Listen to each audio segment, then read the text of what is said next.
caros alunos, bom dia, boa tarde, boa noite. Não sei que horas vocês vão estar vendo esta gravação. Sejam bem-vindos. Meu nome é Abívio Pimenta, sou professor da disciplina de Comunicação de Dados na modalidade EAD. Sejam bem-vindos à faculdade, ao Centro Universitário Ateneu, né? E venho, no nome da instituição, dar boas-vindas a todos vocês. Bom, neste nosso bate-papo, né, desse momento, nós vamos falar, né, na parte de comunicação, dentro da disciplina de comunicação de dados, nós vamos falar na parte dos protocolos de acesso ao meio físico. Né? Vocês já viram, já deve ter visto, já deve ter lido durante a disciplina vários aspectos ligados à codificação, né? E o que acontece? Existem vários aspectos, codificação, meio físico, mas uma das questões que surgem quando se fala em comunicação de dados é como ter acesso ao meio físico, né? Porque nos primórdios da comunicação, nos anos 60, anos 70, as comunicações eram basicamente ponto a ponto, né? Eu tinha um equipamento A, um equipamento B, tinha um meio físico interligando entre eles, e as necessidades de sincronização eram menores, e principalmente não havia problemas de acesso ao meio físico, porque um equipamento transmitia, se um equipamento transmitia, outro equipamento recebia os dados. Não havia maiores problemas quanto a isso. Só que, na medida que o tempo for passando, né, as comunicações, a necessidade de velocidade nas comunicações foram crescendo, novas necessidades surgiram. E isso ficou mais patente com o surgimento do padrão Ethernet de comunicação. O padrão Ethernet de comunicação, ele, entre outros aspectos, ele parte do pressuposto que eu tenho vários equipamentos, vários emissores, e eles estão compartilhando um meio físico. Quer dizer, se antes eu tinha equipamento A, equipamento B e um único meio físico, né, e o meio físico interligando eles, sem mais nenhum outro equipamento, um terceiro, um quarto equipamento, agora não. Eu tenho um meio físico compartilhado, né? Eu tenho equipamento A, equipamento B, equipamento C, equipamento D. Eu tenho vários equipamentos disputando esse meio físico. Então, foi a partir do surgimento do padrão Ethernet, criou-se a necessidade de criar mecanismos de acesso a este meio físico, né? E ter controle sobre isso, né? Para evitar, primeiro, tentar reduzir a possibilidade de colisões, né? Vou explicar o que seriam essas colisões, certo? E caso, mesmo assim, elas viessem a ocorrer, como resetar todo o processo de comunicação. Então nós vamos explicar neste nosso bate-papo, ok? Alguns, né, desses protocolos de acesso ao meio físico, né? Lembrar, como eu falei, lembrar que partimos no cenário em que eu tenho um equipamento A, um equipamento B, um meio físico proprietário entre eles, sem problema nenhum. E agora, com o surgimento do padrão Ethernet, eu tenho agora um meio físico compartilhado por N equipamentos. Bom, como tudo isso começou, né? Essa história de compartilhamento de meio físico começou lá nos anos 70, né? Com o uso do protocolo ALOA, né? Esse protocolo foi criado na Universidade do Havaí, daí o nome ALOA, tá certo? E ele foi inicialmente pensado para permitir a comunicação entre vários computadores que estavam distribuídos geograficamente nas várias ilhas do arquipélago do Havaí, né, via ondas de rádio. Quer dizer, o meio compartilhado, né, eram as ondas de rádio, ok? E basicamente assim, foram os primeiros protocolos criados para esta finalidade. Basicamente, como é que ele funcionava? o equipamento emissor tem dados para enviar, ele enviava. E se ocorrer algum tipo de colisão, não envio, né, desses dados, ele enviaria mais tarde, né?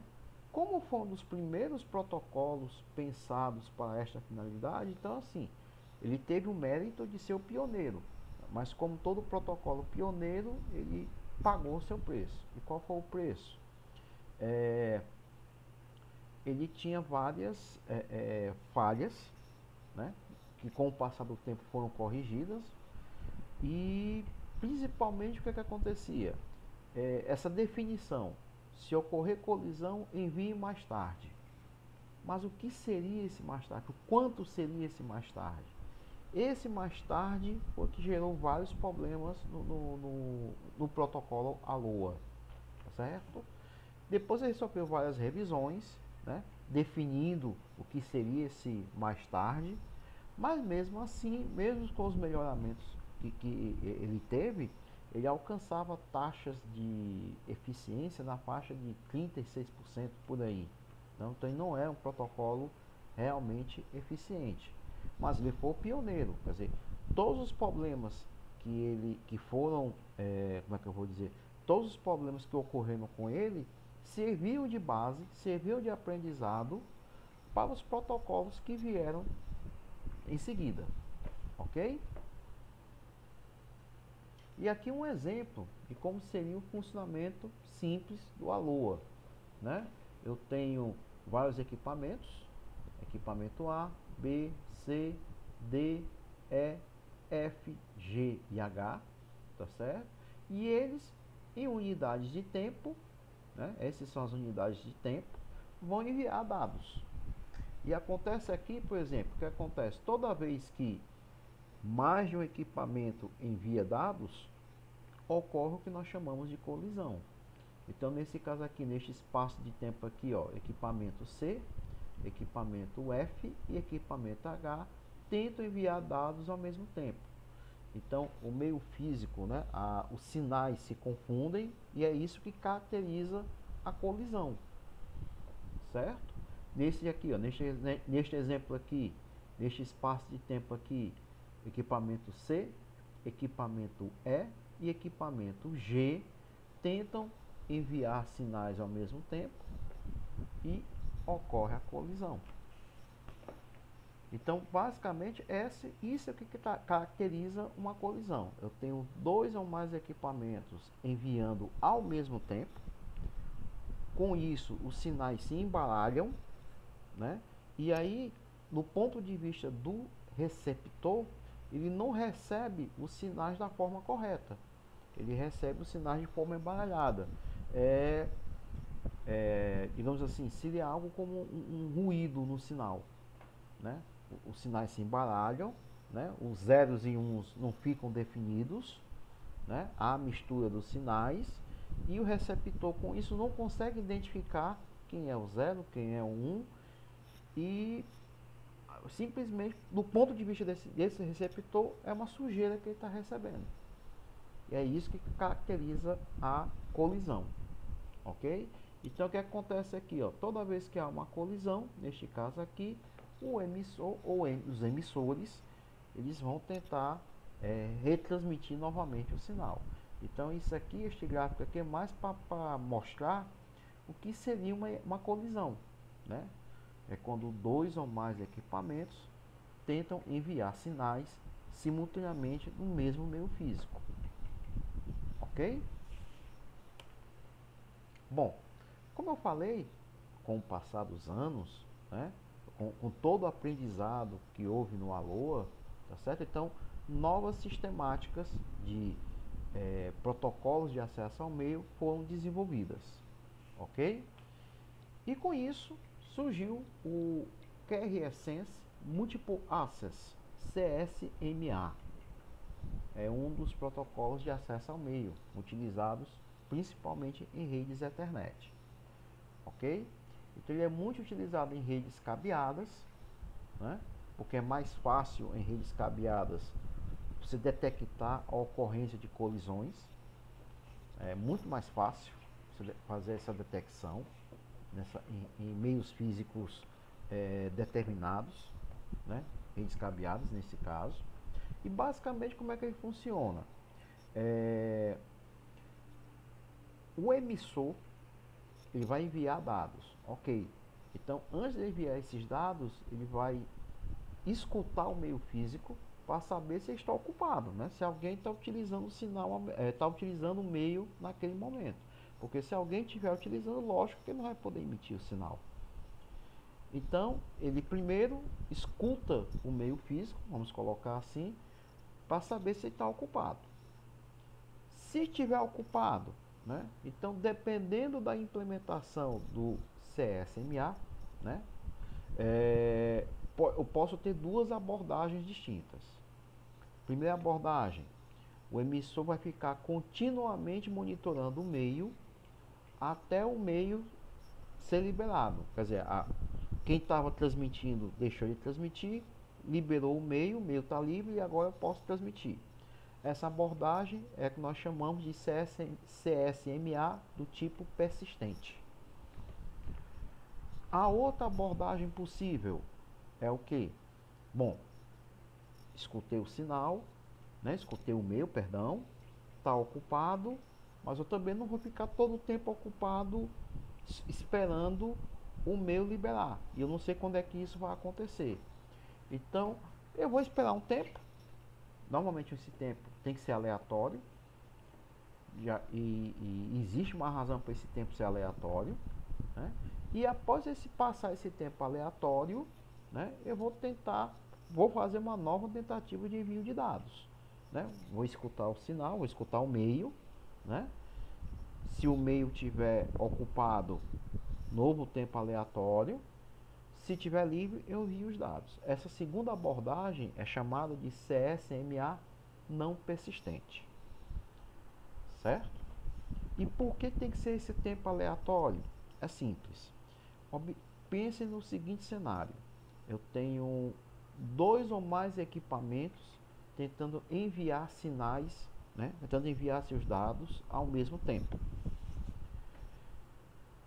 Quando eles forem, se o meio já estiver ocupado, né, partindo da hipótese que o meio já está ocupado com outro equipamento, quando, por exemplo, 2 ou 3 desses equipamentos escutarem o meio físico, eles vão perceber que o meio físico está ocupado. Usando a abordagem de CSMA não persistente, o que é que vai acontecer então? Eles vão esperar um tempo aleatório. A ideia do tempo aleatório é o seguinte: vamos supor, o dispositivo A está tentando enviar e não conseguiu, então ele vai esperar um tempo aleatório.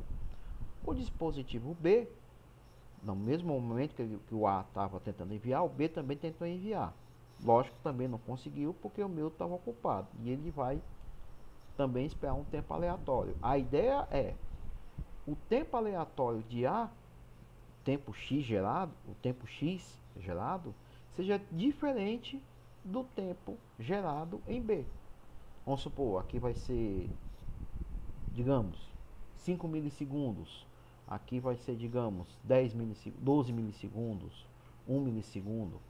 A ideia é que se eu, usando um algoritmo que gere um tempo aleatório, a ideia é, se eu tenho 2 equipamentos tentando enviar ao mesmo tempo, com o meio físico ocupado, bom, eles não vão enviar, eles vão esperar um tempo aleatório. Só que o tempo aleatório de A vai ser diferente do tempo aleatório de B. Para que isso? Para quando houver uma nova tentativa, A vai fazer uma tentativa em um tempo após decorrido, por exemplo, um tempo X, e B vai fazer uma nova tentativa decorrido um tempo Y qualquer. A ideia é o quê? Que A tem a oportunidade de enviar seus dados e B também tem a oportunidade de enviar seus dados. De tal forma que entre si, nem A nem B disputem ao mesmo tempo o meio físico. Essa é que é a ideia do tempo aleatório. Ok? Normalmente, a modalidade de não persistente, ela acaba tendo mais taxas de sucesso, né, em relação à modalidade persistente. Ok? Bom, mas aí vamos nós. Qual é o problema do CSMA? Né? Só o CSMA, ele tem essa abordagem para poder saber se o meio físico está ocupado ou não, mas ele não consegue verificar a ocorrência de colisões. O algoritmo não prevê isso. Né? Se ocorrer uma colisão, é aquela situação que o emissor vai ficar sem saber o que fazer. Por isso foi desenvolvida a variante CSMA/CD, né? É a parte do detecção de colisão, ok? Então, como é que funciona o CSMA, né? Carrier Sense Multiple Access /Collision Detect. Bom, então vamos nós. A parte do CSMA é a mesma, né? Ele verifica se o meio físico está ocupado, né? Se tiver, se o meio físico estiver ocupado, ele vai esperar, vai fazer uma nova tentativa, tá certo? Faz nova, depois desse tempo, verifica de novo o meio físico, se tiver ocupado, outro tempo aleatório e faz nova tentativa e por aí vai, né? Aí você pode perguntar, existe um limite para esse número de tentativas? Sim, existe um limite, tá certo? São 16 tentativas. Se após 16 tentativas de envio não conseguir enviar os dados, o envio é abortado, né? A tentativa de envio de dados é abortada, mas na grande maioria das situações não chega a essa situação, né? Normalmente na primeira ou na segunda, mesmo que haja na primeira tentativa haja o meio físico esteja ocupado, na segunda ou na terceira tentativa já é conseguido o envio dos dados. Bom, a diferença é justamente durante o envio dos dados, porque ao mesmo tempo que os dados são enviados, o emissor também escuta. Vamos colocar assim, ele recebe, algo parecido com o cantor o cantor quando faz um show, né? Um cantor de música, uma banda de rock, sei lá, quando ele está no palco, né? Ele toca os instrumentos, mas ele recebe um retorno, né? Ele tem normalmente, né?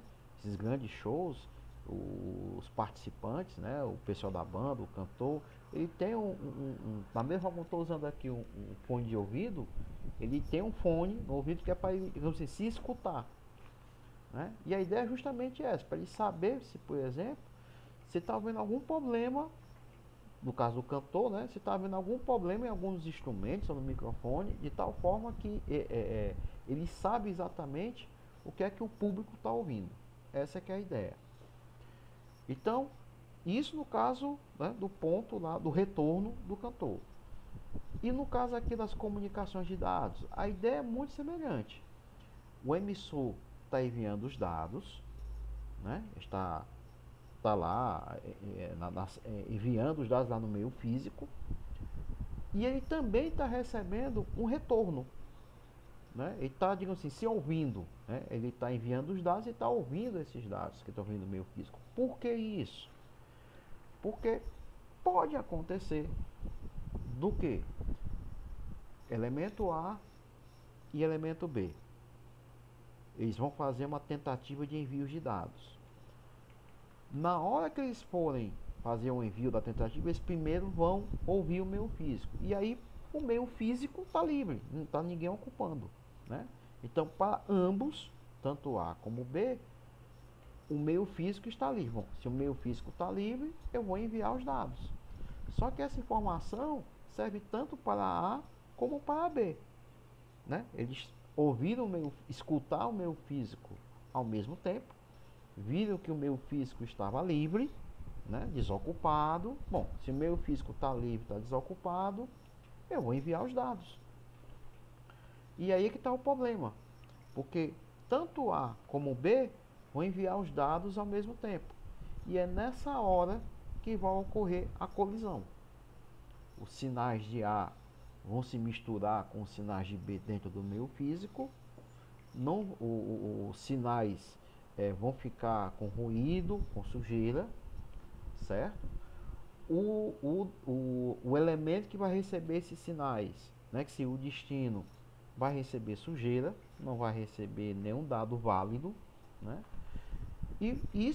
Então o que vai acontecer? Tanto A como B vão ter que reenviar o sinal novamente.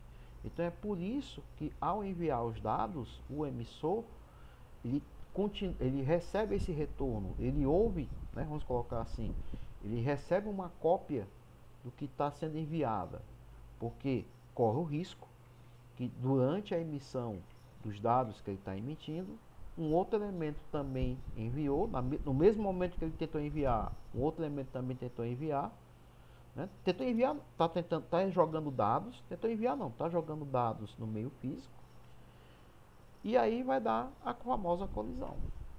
Então, quem envia tem que escutar também o que ele está jogando no meio físico, né? É uma espécie de retorno. Então, quando isso acontece, o emissor vai saber, opa, teve uma colisão.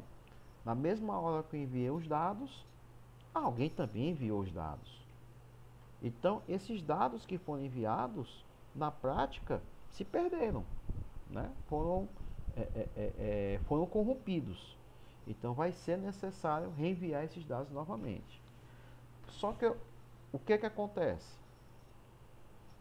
Eu preciso avisar, não só eu tenho que reenviar esses dados, mas eu preciso avisar para quem estava enviando também que houve a colisão. Então, quem perceber a colisão, tá certo? O que vai acontecer?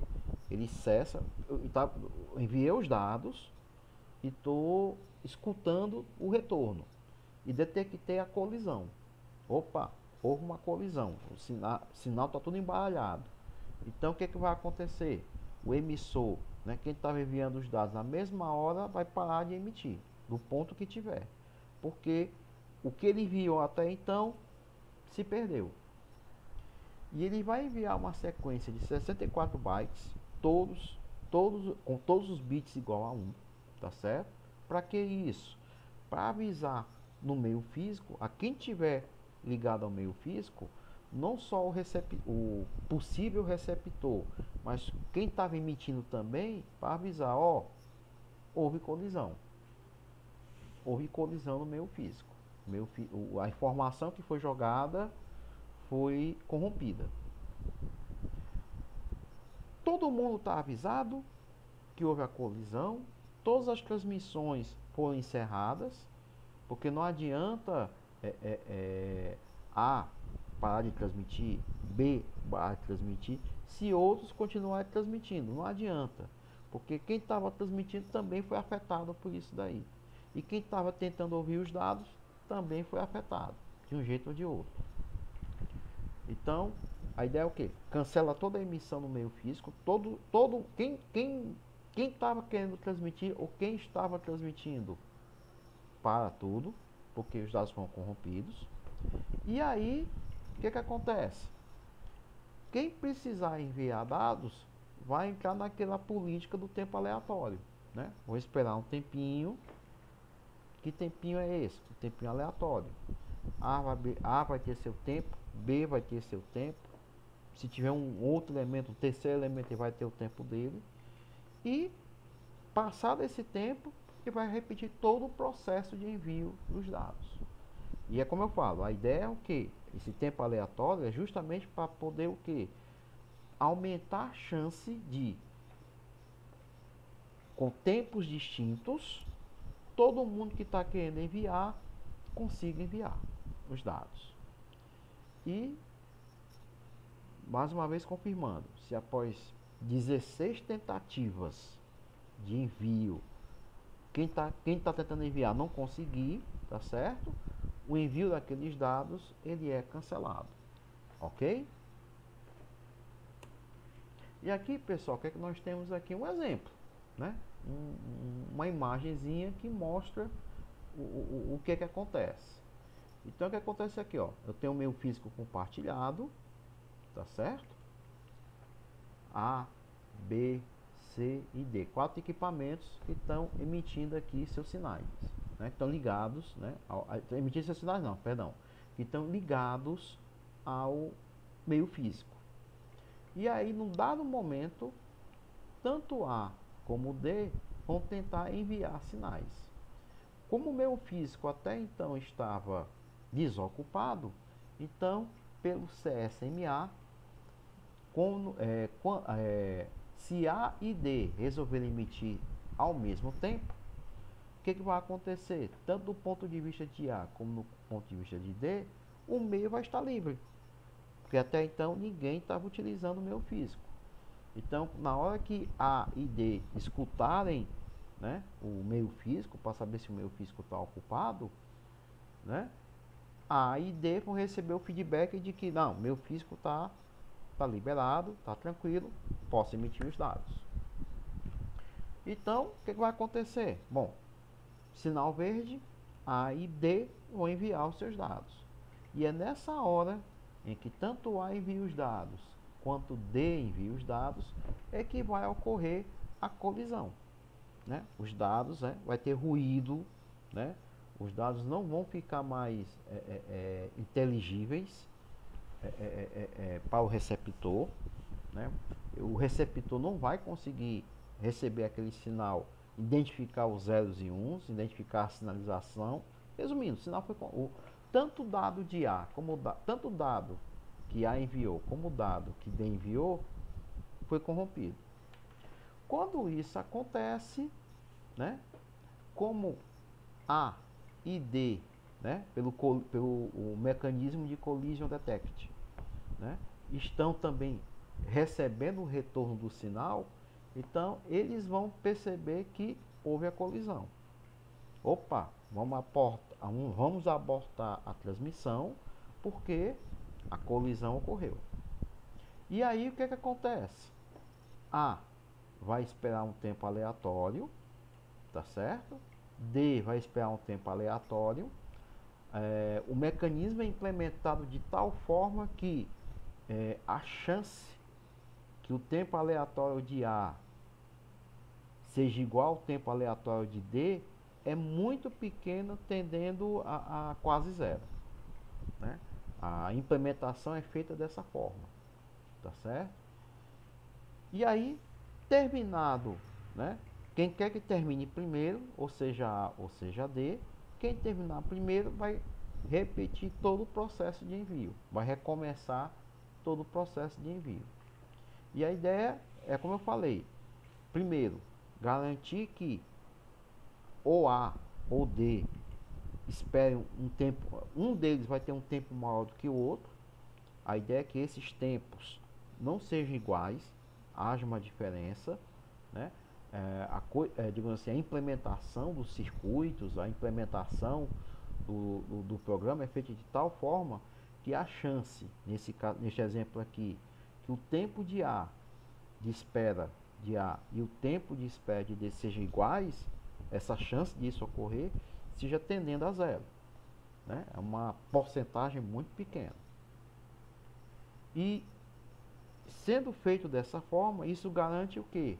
Que A vai ter a sua oportunidade de enviar seus dados e D vai ter a sua oportunidade de enviar seus dados. Essa é que é a grande sacada. E hoje em dia, né? Hoje em dia, há necessidade desse algoritmo. Então vamos nós então. O que acontece? Esse algoritmo ele foi pensado, né, nos primórdios do padrão Ethernet, na época dos hubs, na época dos cabos coaxiais. Por quê? Porque o meio físico de fato era compartilhado, principalmente na época dos cabos coaxiais, e principalmente nessa época as comunicações eram em modo half duplex, isto é, eu não tinha assim, envio e recebimento de dados simultâneo. Em um momento eu enviava os dados e no momento seguinte eu recebia os dados. Como é que eu vou dizer? Existia tempos determinados, tempos distintos para recebimento e tempo para envio desses dados. seria algo mais ou menos, para você entender melhor, a um rádio, a uma radiocomunicação, né? Tipo um Nextel da vida, ou tipo a comunicação que ocorre lá com os equipamentos de rádio, em que você fala, no momento que você fala, né? E quando você estiver falando, o canal está ocupado, é unidirecional, e você tem que dar, no caso da comunicação normal, você clica, né? Câmbio. Aí quando você diz câmbio, você encerra a comunicação, libera o sinal para receber a resposta. Então é uma comunicação Ralph duplex, né? O full duplex seria o que?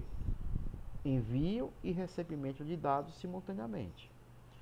Quando o CSMA/CD foi criado, né, eu tinha basicamente o que? O cenário de um meio físico compartilhado por todo mundo e que funcionava em modo Ralph duplex. Então eu precisava ter um mecanismo para fazer esse controle de acesso ao meio, né, o CSMA/CD. Hoje em dia, né, aí veio a evolução, né? Os cabos coaxiais foram substituídos pelos hubs, mas mesmo assim existia essa necessidade, porque o hub, né? Eu tenho um cabo ligando o computador ao hub, mas internamente o hub funcionava como se fosse um cabo coaxial, né? Tecnologicamente falando, essa necessidade só deixou de existir de fato quando os hubs foram gradativamente sendo substituídos pelos switches.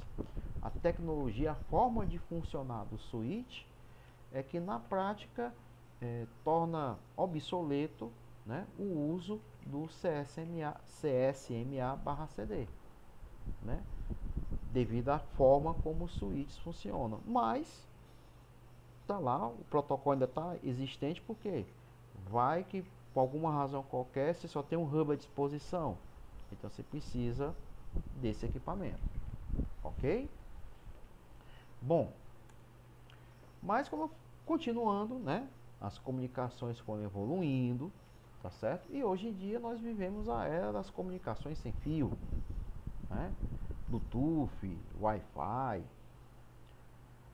né? Rede cabeada hoje em dia está virando, daqui a algum tempo vai virar coisa do passado, né? Mas as questões das colisões no meio físico sem fio ainda permanecem, né? E com um agravante. Qual é o agravante? Numa rede sem fio, né, caso haja colisão, existe a possibilidade muito grande, para não dizer 100% certo, de que quem está enviando os dados não perceba, não detecte que esteja havendo uma colisão, né? Por quê? Aí são vários fatores, tipo de antena, sinal, distância entre emissor e receptor, o que está influenciando, por exemplo, o que está influenciando nas ondas de rádio, por exemplo, eu posso ter um emissor, eu posso ter um receptor a, sei lá, 1 quilômetro de distância, por exemplo. O emissor está emitindo sinais e o receptor lá tem um equipamento lá que está causando interferência. Por exemplo, o receptor não está conseguindo detectar, né, o sinal de forma correta porque ele está sofrendo algum efeito de interferência. Mas o emissor, que não está sofrendo, né, influência desse sinal de interferência, para ele está tudo normal. Ele está enviando os dados e do ponto de vista dele está tudo ok. Mas do ponto de vista do receptor, não é bem assim. Então, em rede sem fio, existe essa possibilidade, ok? De uma das pontas, né, tá emitindo sinais e a outra ponta está sofrendo algum processo de interferência.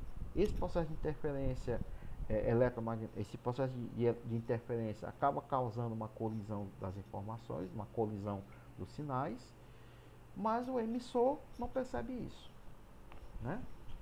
Então, para poder contornar este problema, foi criado a variante CSMA/CA, né? Que é Collision Avoidance, né? Ou prevenção, né, de colisão. O CSMA/CD ele detecta a colisão e toma suas providências. O CSMA/CA ele tenta evitar que a colisão ocorra. Ele digamos assim, é de caráter mais preventivo, enquanto o CD seria de caráter mais corretivo. Então, basicamente, como é que o CSMA/CA funciona? Né? Eu tenho um emissor, né? Tá lá os equipamentos, né? Aí eu tenho um equipamento que vai emitir um sinal, beleza. Então ele vai emitir um sinal chamado RTS, né? Request to Send, para o receptor, né? E fica aguardando um OK, né, do receptor dizendo você pode emitir esse sinal. Como é que é o formato desse OK? É um sinal do tipo CTS, né? Clear to Send, né? Então o emissor envia o RTS e fica aguardando que o destinatário, né, o receptor, envie um sinal CTS para dizer pode enviar agora. Estando tudo ok, estando tudo tranquilo, né, se o receptor já estiver ocupado com alguma transmissão, ele nem envia esse sinal. E aí o emissor, opa, vou ter que aguardar. O receptor não está pronto. Se o receptor estiver livre, ele vai emitir o CTS, tá certo?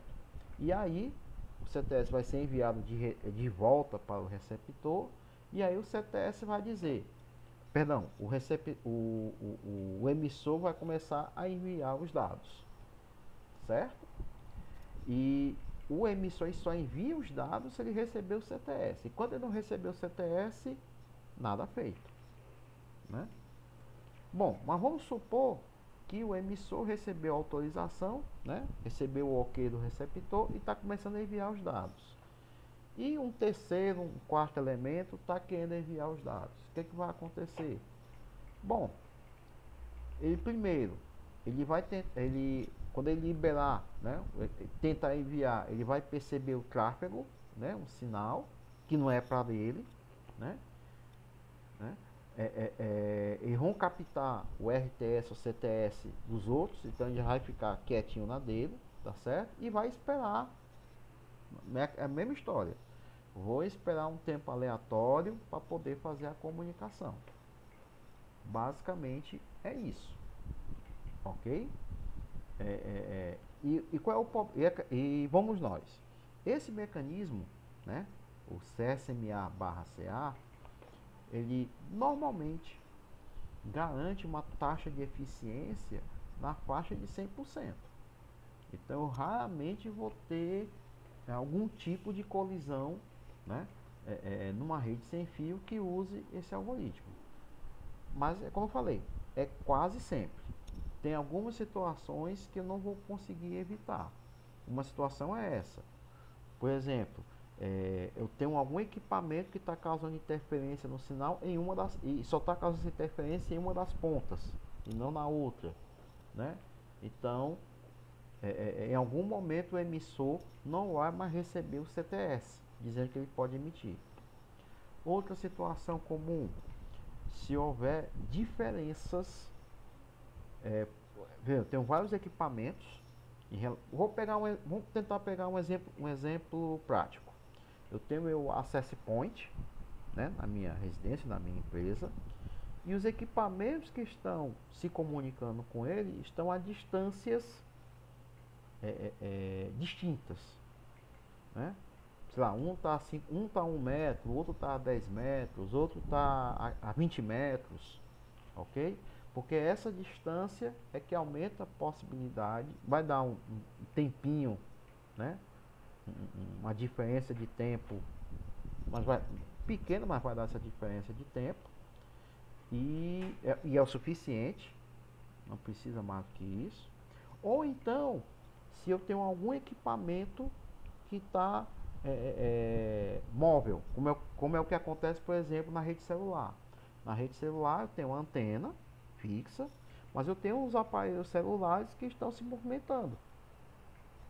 Isso daí pode favorecer um cenário de colisão, né? Então são essas como é que eu vou dizer? São essas as possibilidades, né? No caso do CSMA CD, normalmente as taxas de sucesso, né, no mínimo na faixa de 70%. Hoje em dia, com o uso de switches, praticamente 100%. Né? Mas na época do uso dos hubs, né, ou então dos cabos coaxiais, o CSMA/CD, usando a variante não persistente, alcançava taxa de sucesso de transmissão na faixa de 70%. Já o CSMA/CA, com os equipamentos fixos, né, todos quietos, diga assim, tanto a antena como os emissores fixos, ocorre normalmente também na faixa de 100%. Agora, se eu tiver um ou mais, um nem tanto, mas se eu tiver mais equipamentos se movimentando, aí pode ocorrer de fato uma possibilidade de colisão. Ou então, se tiver algum equipamento que cause interferência em uma das pontas de comunicação, mas não cause interferência na outra ponta, né? Isso também pode causar problemas de colisão, né? Aliás, pode não, vai causar problemas de colisão, né? E aí é aquela mesma sistemática. Então, assim, de forma geral, não importa se eu estou usando o CSMA/CA ou CSMA/CD, o fato é, de modo geral, se algum equipamento perceber algum problema durante a transmissão, ele vai interromper a transmissão e vai abortar a transmissão e vai esperar um tempo aleatório para depois fazer uma nova tentativa, né? A diferença no caso do CSMA/CA e do CSMA/CD é o que fazer, né, em relação à questão da colisão. O CSMA/CD ele é mais reativo, né? Ele detecta a colisão e toma uma providência para possibilitar a retransmissão dos dados. E o CSMA/CA ele tenta evitar que a colisão aconteça, combinando, né, combinando previamente o envio desses dados, né? Tá todo mundo ok? Né? Ele envia um sinal, né? Receptor, posso mandar os dados? Pode. Aí ele envia os dados. Ele recebe o ok do receptor e aí envia os dados. Ok, pessoal. Espero que vocês tenham gostado, né, desse nosso bate-papo aí. E até a próxima. Tudo de bom para vocês aí.